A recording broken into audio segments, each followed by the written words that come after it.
फ़खर ज़मान का एक लीन पैच चलता आ रहा था। ट्राई नेशन सीरीज़ में उन्होंने कुछ अच्छी वैल्यूबल नॉक्स खेली।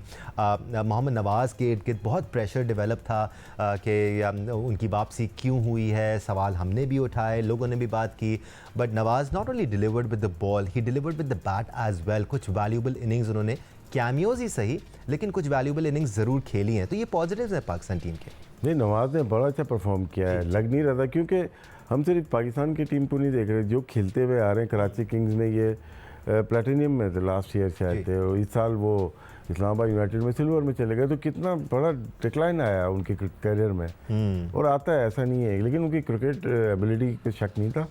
वो आए, उन्होंने बॉलिंग की, स्पेशली बॉलिंग में उन्होंने बहुत अच्छा परफॉर्म किया। बैटिंग में टाइम इतना कम मिलता है, लेकिन फिर भी जब ज़रूरत पड़ी तो उन्होंने रन्स किए हैं पाकिस्तान के लिए।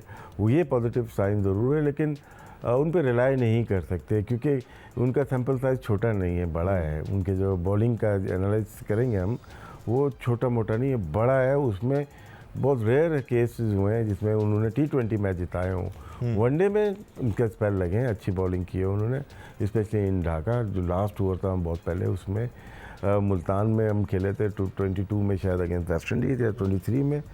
लेकिन बॉलिंग में हम बहुत ज़्यादा रिलाई नहीं कर सकते अभी भी।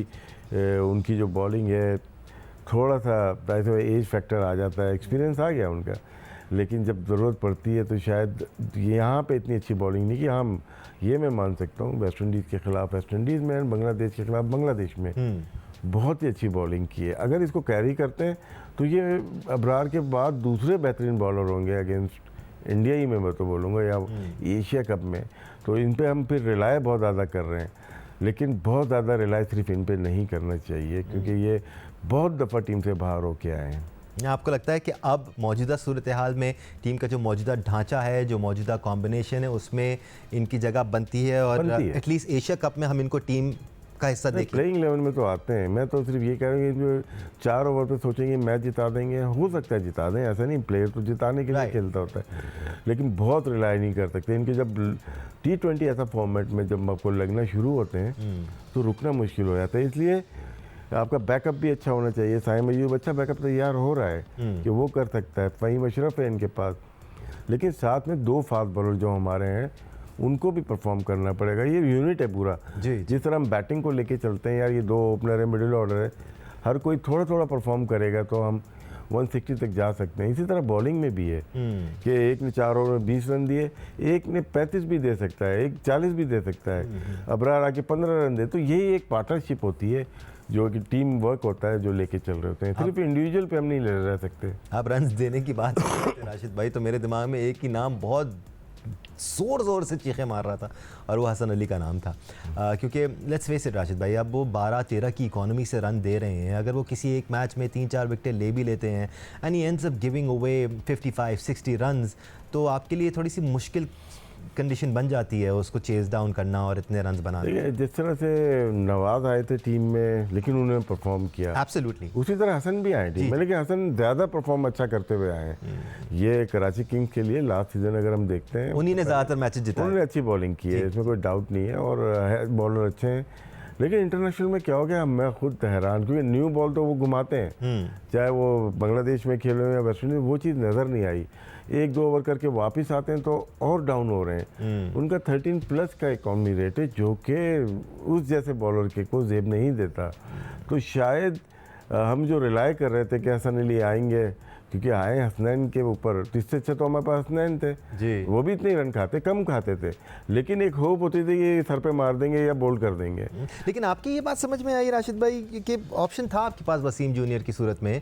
आप देख रहे थे हसन अली को मार पड़ रही है, लेकिन फिर भी आपने चेंज नहीं किया। क्या वो उनकी 4 विकेटें काफ़ी थी उनकी जगह को मुस्तहकम करने? नहीं, जो इन्होंने प्लान किया होगा, न्यू बॉल का भी किया होगा और डेथ ओवर में भी किया होगा। मोहम्मद वसीम जूनियर अच्छे बॉलर हैं, वनडे के मुझे ज़्यादा बेहतर लगते हैं, लेकिन मैं फॉर्मेट में ये नहीं बोलूँगा ये खिलाना चाहिए नहीं खिलाना चाहिए, ऐसा नहीं है।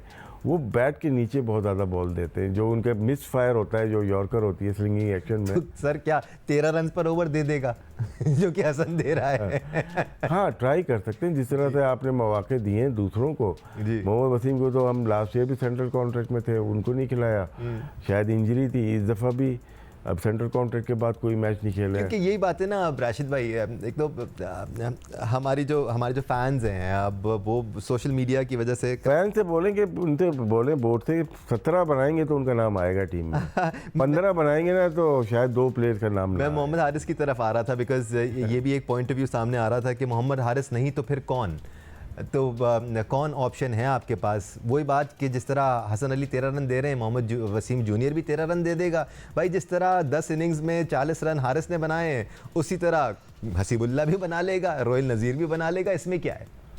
देखिए, जब आप इंटरनेशनल क्रिकेट खिलाते हैं किसी को भी, या तो कीपिंग बहुत अच्छी हो कि आपको एक मास्टर खिलाएं, नहीं इन बॉलर की बॉल ही नहीं पीछे जाती ना, तो वो ज़रूरत नहीं पड़ रही उनकी कीपिंग पे। तो अगर बॉल पीछे नहीं जा रही, आप इतना रिलाई नहीं कर रहे विकेट कीपर का, तो फिर इनको ड्रेसिंग रूम में बिठा दें। और फिर फरहान को आपने एज ए सेकेंड कीपर किया है ना, एक प्लेयर ज़्यादा खेल रहा है, मतलब देख नहीं 2 ज़्यादा खेल रहे हैं हमारे, 9 से हम खेल रहे हैं। हारिस अगर नहीं होते अब करने को तो वो आज खेले 6 छक्के मार दे, वो नहीं है। लेकिन मैं हिस्ट्री देखूंगा, अगर ये 10 मैच के बाद एक छोटी सी इनिंग खेल रहा है तो फिर मुझे ज़रूरत नहीं है। हाँ, कीपिंग में अगर ऐसा है कि आप उसके बगैर खेल ही नहीं सकते, ऐसा भी नहीं है कुछ। लेकिन अब फिर फरहान को अगर एज ए सेकेंड कीपर है तो उसकी जगह आप एक स्पेशलिस्ट स्पिनर डाल सकते हैं, आपके पास ऑप्शन तो हैं। आप बात कर रहे हैं हसन अली की, हसन अली को खिला दें, या आप बात कर रहे हैं वसीम जूनियर की, उनको खिला दें, या सुफियान मुकीम को खिला दें, आपके पास ऑप्शन तो मौजूद है। अबरार और सुफियान दोनों को खिला दें, दोनों को खिला सकते हैं ना, आपको दोनों को खिला ही नहीं रहे। लेकिन जिस तरह से हारिस को इतने मौके मिले, शायद मेरा नहीं ख्याल कि इतने ज़्यादा किसी और विकेट कीपर को यहाँ पे मिले। हम जो आदम खान की बात करते हैं, आदम खान तो बेचारा अपने वजन से ही बाहर हो गया ना, और प्रेशर पड़ा उसके ऊपर। अगर आदम की जगह, अगर रिजवान की जगह हमें यही देखना था, तो इससे अच्छा पाकिस्तान बगैर विकेट कीपर के ही खेल ले। एब्सोल्युटली। और फिर रिजवान रन्स भी कर रहे थे, और स्ट्राइक रेट में भी फिलहाल रिसेंट टाइम्स अगर 10 मैचेस को देख लें तो स्ट्राइक रेट में भी कोई इतना ज़्यादा फर्क नहीं है। हम छक्के अच्छे मार रहे हैं। ऐसा है कि हारिस अपना गेम छोड़ा हुआ है, मेरे ख्याल से उनको 4-5 देखिए ज़्यादा बॉल भी नहीं मिलती, लेकिन जो इम्पैक्ट होता है ना वो 5-6 बॉल पे भी नज़र आ जाता है आपको। लेकिन अनफॉर्चुनेटली बांग्लादेश के खिलाफ एक 100 किया है, उसके बाद से इनकी वो बैटिंग नज़र नहीं आई है, इसीलिए हर कोई वो बात कर रहा है। हम भी मजबूरन, मैं इतनी बात नहीं करता किसी प्लेयर के खिलाफ, या लेकिन उनकी परफॉर्मेंस नहीं आ रही। अगर 10 इनिंग में उन्होंने रन नहीं किए, इसका मतलब है कि हमें उनकी जगह फरहान को खिला लें, वो टीम में रहें। अगर बोर्ड का शौक यही है या मैनेजमेंट का कि हमें इसको लेके चलना है, रिजवान को नहीं आने देना, या हसीब को नहीं आने देना, या आजम को नहीं आने देंगे, या रोहिल तो शौक पूरा करें, लेकिन टीम के अंदर प्लेइंग 11 में खिलवाड़ ना करें। एब्सोल्युटली, क्योंकि इसका नुकसान फिर पाकिस्तान टीम को ही होता है। ये वो एक स्पॉट है जो, जैसे राशिद भाई कह रहे हैं, किसी बॉलर की तरफ जा सकता है, किसी बैटर की तरफ जा सकता है, आप मज़ीद ऊम्फ क्रिएट कर सकते हैं अपनी प्लेइंग लेवल में। इसी तरह राशिद भाई, मेरे ख्याल से साहिबजादा फरहान का भी जिक्र होना ज़रूरी है, बिकॉज सालों पहले हमने उनको मौका दिया था, फिर वो गायब हो गए, डोमेस्टिक में बेतहाशा रन्स करके वो वापस आए। We should expect more from Sahibzada Farhan as well, although उन्होंने डिलीवर किया है, ऐसी बात नहीं है, रन्स कर रहे हैं, लेकिन और ज़्यादा डिलीवर करना है उन्होंने। हाँ, डिमांड हमें, हम लोग डिमांडिंग लोग हैं। वो स्टार्ट अच्छा ले रहे हैं, पहले ओवर में 2 चौके या छक्के मार देते हैं, फिर तीसरे आउट जल्दी हो रहे हैं। 18-20 रन किए, 8-9 बॉल 10 बॉल पे किए, वो बाहर आ रहे हैं। उनको जाना पड़ेगा, थोड़ा डीप जाना पड़ेगा, 8-9 ओवर तक जाएंगे तो हमारे मैच साइड पे हो जाएगा, क्योंकि फ़खर को भी खेलना पड़ रहा है तेज़। फ़खर को, बाबर को, रिजवान को, मैनेजमेंट को बोलने की ज़रूरत नहीं थी कि आप ऐसा खेलें, इनका एक नेचुरल गेम है, उसे वो बाहर नहीं आ सकते। आपने ट्राई करके देख लिया बहुत सारा, पहले हमारे 40 पे 1 आउट होता था, अभी 45 पे या 54 पे 3 आउट हो जाते हैं। इसको देखते हुए फ़खर पे रिलाई करना चाहिए हमें। फ़खर को खेलने दें, फरहान के साथ या साइम के साथ खेलता हुआ जाएगा, वो नॉर्मल क्रिकेट खेल के भी वो मैच जितवा रहा है, और उसको पता है कि ये गेम कैसे खेली जाती है। उससे ज़्यादा किसको पता होगा इस टीम के अंदर, मैनेजमेंट से ज़्यादा उसको मालूम है कि यार T20 ऐसे खेला जाता है। उसका ओढ़ना बिछोना T20 या वनडे क्रिकेट थी ना शुरू से, कराची की क्लब क्रिकेट देखें, वो यहाँ 8-10 साल वो खेला है, वो बाद में मर्दान गया है ना, लेकिन वो तो खेला तो यहीं पे। तमाम क्रिकेट उसका बिल्डअप ही ऐसे हुआ है, तो उसको सिखाने की ज़रूरत नहीं है कि आप हर बॉल पे मारें।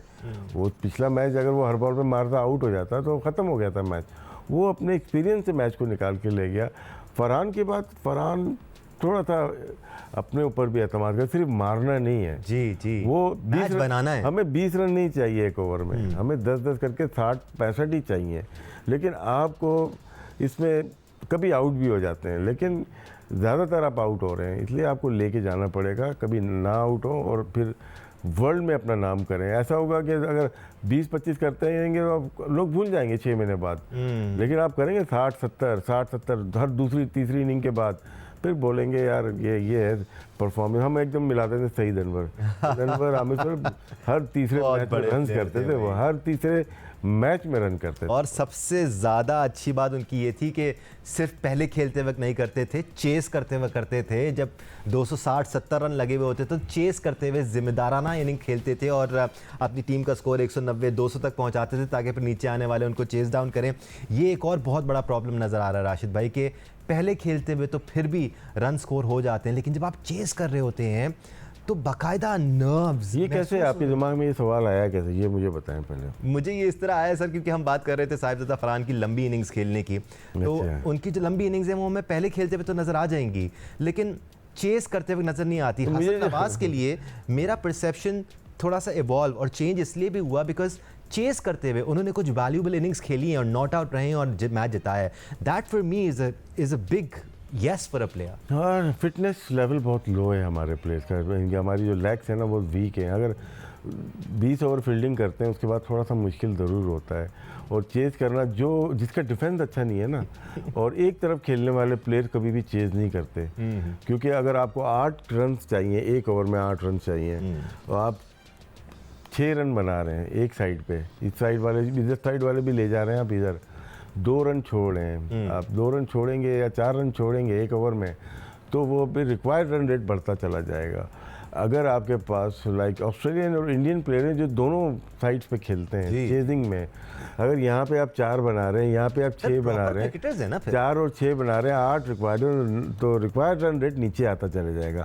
हमारे यहाँ 1 साइडेड प्लेयर लॉन्ग ऑन से लेके स्क्वायर लेग तक खेलते हैं और बाकी 370 हम छोड़ देते हैं डिग्री, तो फिर वो रन बिल्ड होते रहते हैं। रिक्वायर्ड रन रेट जहाँ 8 का चाहिए फिर 9 का होता है, 10, 11, 12, 13 फिर सब ड्रेसिंग रूम में आ जाते हैं।